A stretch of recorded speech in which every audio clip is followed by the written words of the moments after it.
Ya guys, ini tanjakan Gunung Kapur dan barusan terjadi kecelakaan.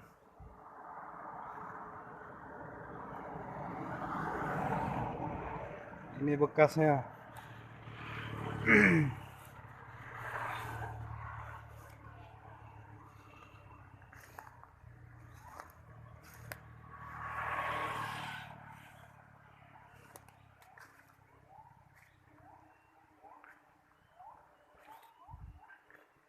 Nah, mobil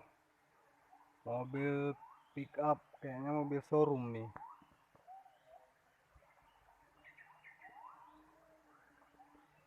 Sopirnya hilang.